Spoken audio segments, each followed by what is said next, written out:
Roulettes begin their display with a roulette loop and fly pass. These aircraft are no further than 3 metres from each other during the whole display, and at times we'll get within 1 metre of each other.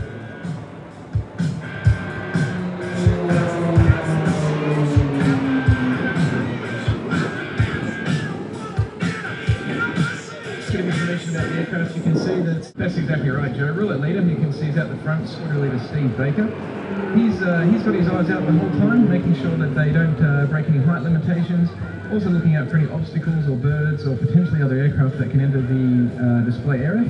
Obviously in this case it's very well controlled, but he has to keep a constant lookout to make sure that everything's nice and safe. All other 5 pilots are doing nothing but looking at him, so they have virtually no awareness of what height they're flying at, and sometimes not even exactly sure what manoeuvre they're flying at. That sounds a little bit like they're out of practice, but roulette leader will guide them through the whole display. These guys know the display inside and out, but they're relying on him to provide all the audio cues for the manoeuvres they're flying, and also position changes throughout the display. And Steve Baker is demonstrating the turning capability of the Pilatus PC-9 beautifully by inducing a force of 4 to 5 times the force of gravity. So with all their flying equipment, they're weighing in at around 400 kilograms in the cockpit, working very, very hard today.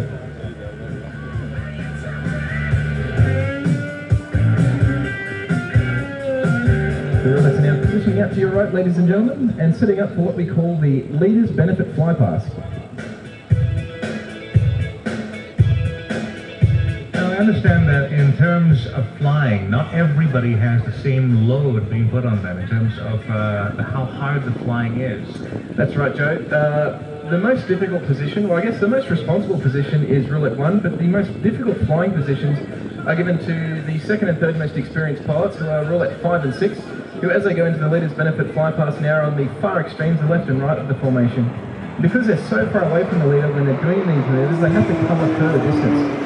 And in doing so, they must apply full power and anticipate covering more distance. And so they're definitely working harder than any other pilots in the formation. Now that formation we saw going past, what was the historical significance of that? Sure, so that was the Leaders Benefit Fly Pass, and that's a tribute to our very first roulette leader, Squadron Leader Phil Dunn, who first led the team in 1971. So that's over 40 years ago, so the Roulettes have been around for that long. And before them, their predecessors were the Telstars, who flew the Vampire jet aircraft. So there's a very long history and tradition and prestige with aerobatic display flying within the Royal Australian Air Force. So they're now in the 6-pack formation. Again, Roulettes 2 and 3 and 5 and 6 are in a very difficult line of rest position with Roulettes 1 and 4. So they're looking 90 degrees to their left and right as they pull up for this manoeuvre, pulling around 4 to 5 G. So it's quite an uncomfortable manoeuvre on their necks and on their heads and shoulders. But again, they're doing just a perfect job today.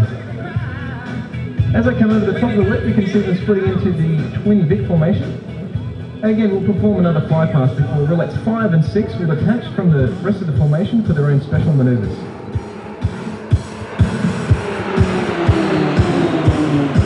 Now you spoke about all the stresses that go along with flying this, but I have a strange feeling it's something that these guys would rather do than their usual jobs.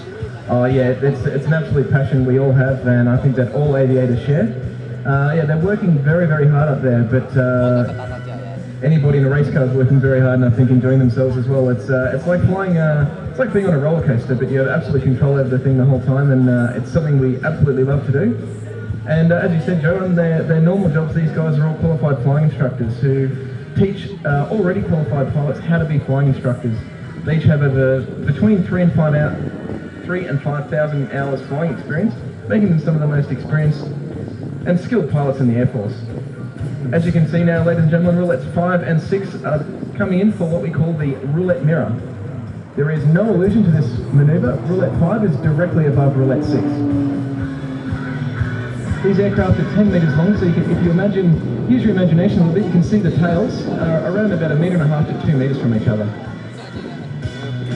And Roulettes 1 and 4, correction, 1 through 4, running in for what we call the corkscrew.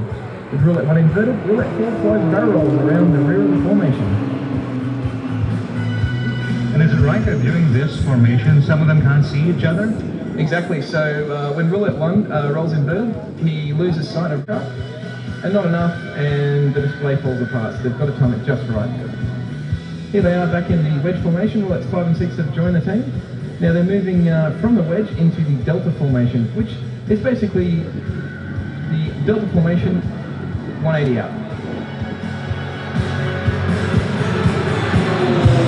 And as you can see, Roulettes 2 and 3 are at the front row, 90 degrees off to roulette leader, and again they're in that difficult line of rest position, so looking directly left and right. It's very hard to maintain that position, and they're flying it very well today.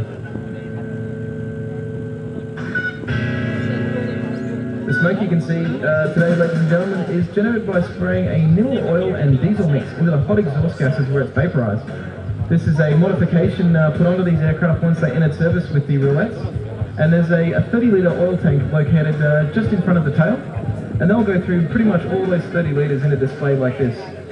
So there's a lot going forward to the exhaust gas, and in terms of fuel, these aircraft will go through around about 300 pounds during the display. So if you can imagine a garden hose flat out, that's about as quick as the fuel is going into the engines. And here's that wedge to Vulcan rollbacks I was talking about, where the pilots go completely blind on the rear of the formation. But again, they've done a perfect job today.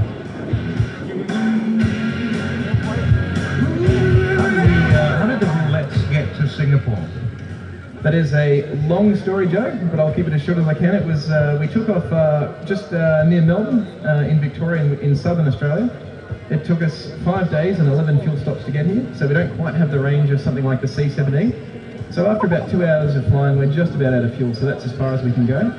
So as I said, it took us about 5 days to get here, and it's a round trip of about 7,200 miles, but well and truly worth the trip to put on a wonderful display for our friends in Singapore, and also meet a lot of our friends from Malaysia, America, and also some natives like Tony Blair. So it's well and truly worth the trip, and we look forward to many more in the future. As you can see now, ladies and gentlemen, they're doing a barrel roll in the Vulcan formation. And this is the manoeuvre that Roulettes 5 and 6 complain about the most, because as you can see, they're flying the most track miles through the air, and again have to anticipate that full power change to make sure that they maintain in perfect position. I personally don't see what they're complaining about. They seem to have done a perfect job today. Now, unlike many of the aircraft that you saw today, which were designed for military purposes and therefore kind of the colors are more subdued, they're designed not to be seen, the Roulettes have a different objective, don't they? That's right. We actually have the same colour scheme that we use on pilot's course as well. And really the whole point of that is for maximum visibility, not only for audiences in a display, but also other pilots in the training area that we all use on pilot's course. And again, they just look beautiful from the air and from the ground. Some of the most beautiful photographs from this airshow have been of the Roulettes. That's right. The PC-9 is just a beautiful aircraft. It's beautiful inside and out, and even more beautiful to fly. It's just an absolute dream machine. It's capable of high speed on the deck down to about 150 feet is what we train to fly, and all the way up to around about 25,000 feet. So they've got a great range, and they're just a dream to fly at all altitudes, and it's pretty much at all speeds as well.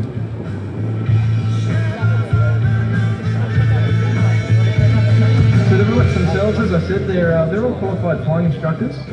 But not only that, we all come from operational backgrounds. So these are fully operational pilots, and we come from all different types of backgrounds, such as the airlift group, which fly the C-130, the C-17, and we also come from maritime backgrounds, and also the fast jet world, flying the F-18 Hornet.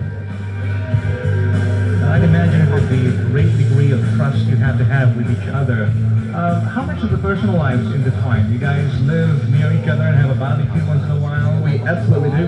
We come from a small town in Sale where the Roulettes are based, and when we're not flying or we're not on deployments away, there's always a barbecue in somebody's backyard, and we all like to socialise. We all get along very well, so which is an absolute must for a team such as this with a lot of trust. We need to know each other very well and anticipate each other's moves. So they're now setting up for the grand finale, the Roulette Cascade. Have your cameras rolling, ladies and gentlemen. This is my favourite part of the show.